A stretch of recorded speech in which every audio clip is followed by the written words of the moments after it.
Hello everyone, this is Jotto, and welcome to the Managrind tournament recap. Talking about the top decks, talking about the top cards, and the state of the metagame for this week's tournaments. Happy New Year everyone. Yep, this is coming out on New Year. Have a nice holiday everyone, but the show must go on. Speaking of holidays, this evening I will be doing a Soulforge stream. So yeah, if you're interested in watching Soulforge or happen to play the game, then come and watch the stream. I will be streaming for a couple of hours. So anyway, without further ado, let's get started, shall we? So, top 4 from NA, we had first place PKUG Host. I'm not even going to try that. Second place, Dust Devil. Third place, third/fourth place, Jaden and Reels. So, PKG.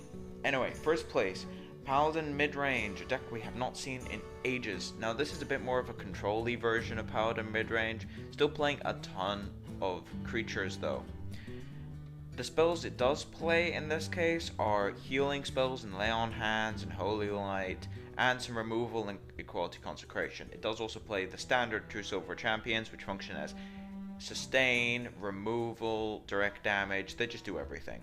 Anyway, onto the actual minions of the deck. The minions in this deck revolve around having as much punch as possible per card, as opposed to being mana efficient. As in most mid-range decks, things like Ragnaros, Sylvanas, the Black Knight, these are very card-efficient cards. Very card-efficient cards. Sounds weird. But are fairly expensive. That's why it has to play things like healing spells to get it into the late game. What else does it have to get it into the late game? You have a Defender of Argus, Aldor Peacekeeper, Sunfury Protectors, Twilight Drakes hold down the mid-game, Wild Pyromancer is another Consecration combo, Guardian of Kings is another sustain sort of creature/spell. If you put them all together, then he has an absurd amount of healing in this deck. He has 4 ways of healing 6 life and then 2 ways of healing 8. That's a lot of healing, doesn't die to aggro very much, doesn't die to combo very much, or burn decks. It's a lot of healing. And to round out, we have Tyrion Fordring and the Faceless Manipulators, which can cause some serious issues. 1 Tyrion Fordring and 1 Ragnaros is hard enough to deal with. If you multiply them, it's a game winner. And finally, once actually the healing sort of fails, we have the Molten Giants to come out and just provide one last win condition. So, onto Dust Devil, Molten Giant combo. Very controversial deck in the community right now. But what it does is it basically revolves around Molten Giant and Warsong Commanders with Youthful Brewmasters. You get low enough using weapons and just being damaged in general. Then you play Warsong Commander, Molten Giant for free, and then you charge for 8 damage. And then you can Youthful Brewmaster that, attack with the Brewmaster, and then play the Molten Giant for free again and charge again. It's a very powerful combo, it's a very reliable combo. And if we look at some of the other creatures and spells, we have Gadgetzan Auctioneer for draw power to get your combo. Raging Worgen is sort of a plan B. Arathi Weaponsmith gives you some more weapons to actually deal damage to yourself. Kobold Geomancer helps out with some of the different spells, especially, weirdly enough, Inner Rage becomes a 2 damage removal spell with the Kobold Geomancer. It's a very interesting interaction. Onto the actual weapons, we have 2 Fiery War Axe. This deals with any early aggro and also lowers your health enough to play those Molten Giants. And onto the actual spells, we have Whirlwind, which can enrage your own stuff and also with spell power clear the board. Executes to deal with big things, Cleaves to deal with small things, Slam is some draw power, Brawl deals with the big swarm boards, and Shield Block. Interesting interaction, armor does not count as health, which means that if you gain armor while on low health, you can be on effectively 16 health, for example, but your actual health can be 8 or 7, which gives you a free Molten Giant combo.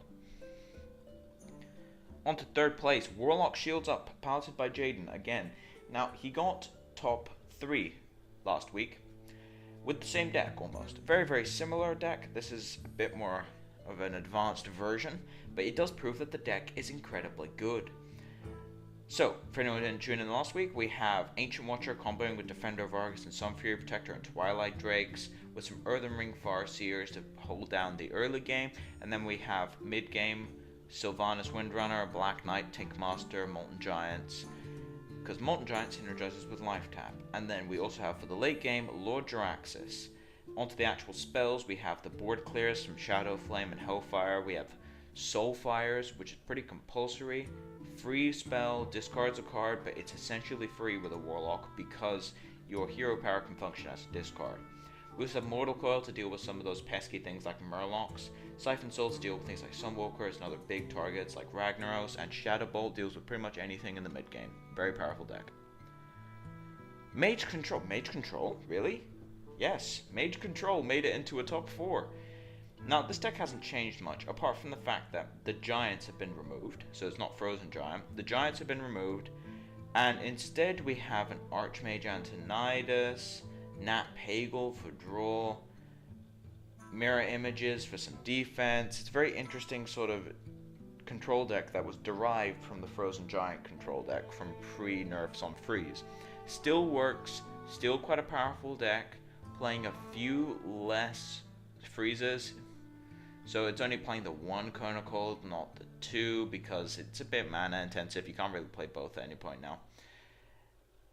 But besides that, we still have the basic combo with Pyroblast and Fireballs. Just instead of supporting it with Giants, we're supporting it with things like Archmage Antonidas. It's an interesting derived deck from the original Frozen Giant deck. On to the top 4 from EU, we have Pesetto, Nature, Niu, and Dark Wonks. So, Pesetto playing a mid-late game Druid deck. Now this actually won the EU last week as well.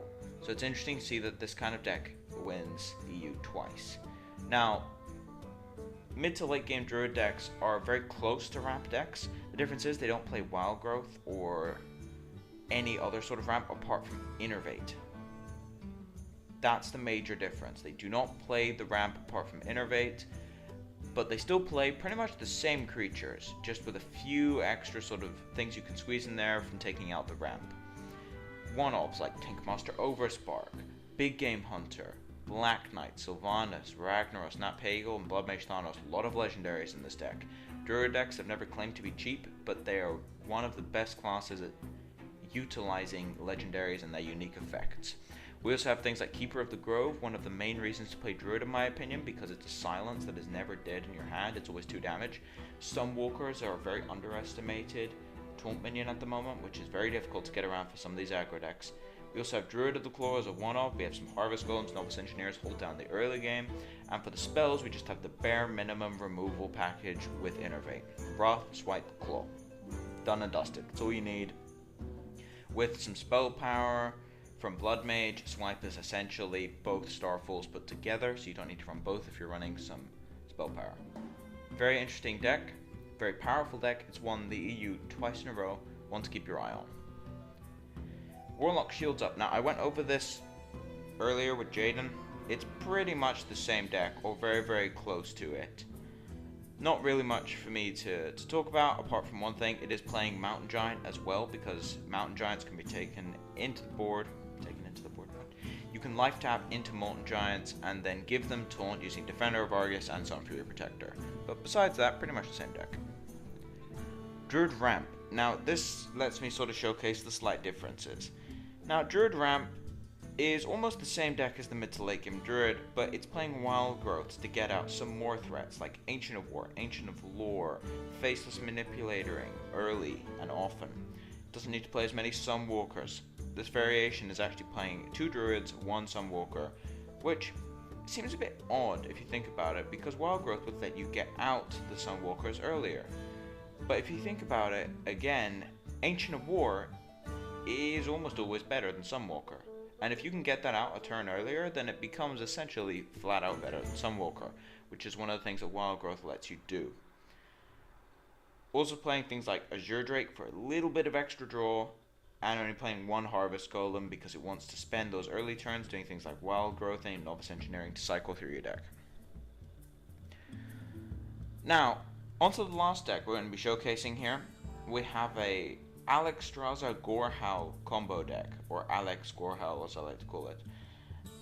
Now this is very, very different from the Molten Giant combo deck.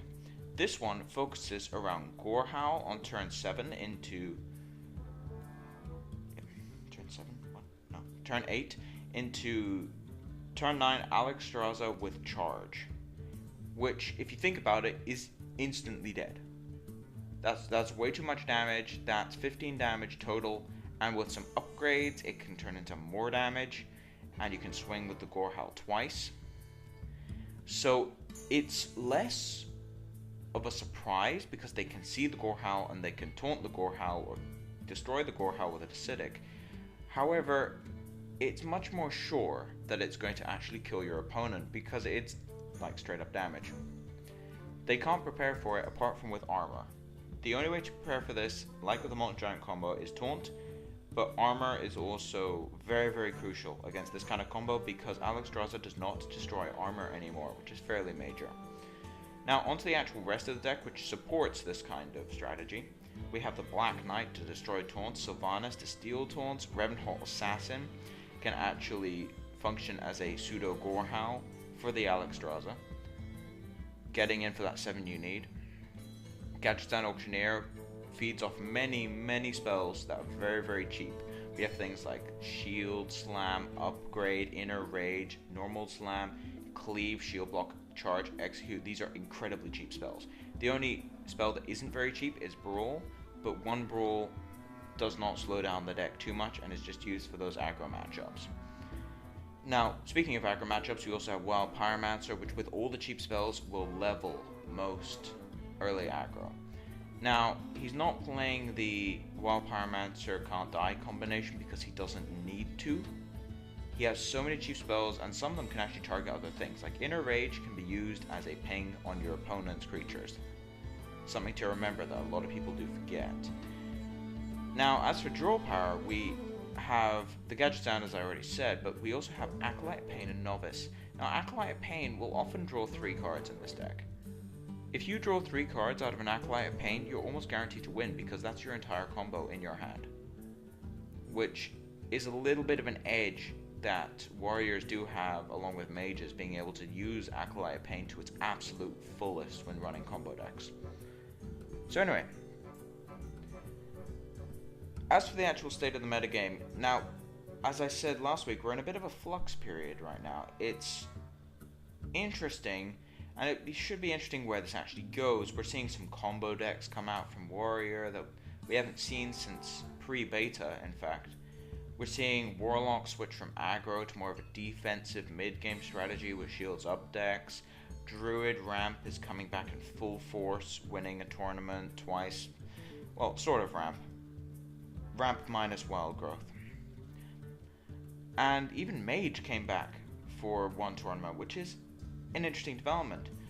We also didn't have any rogue cantrip decks in the top 4s for either of these tournaments.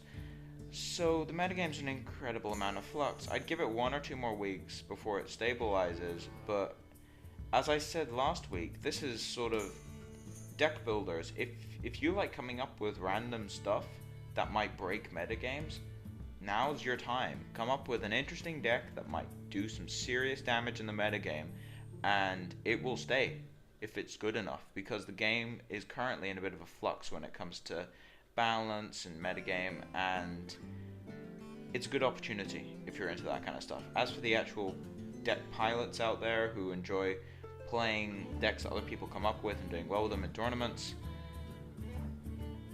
your time to shine will be in a couple of weeks once the metagame is stabilized. But at the moment I do think it's down to deck building as opposed to deck piloting.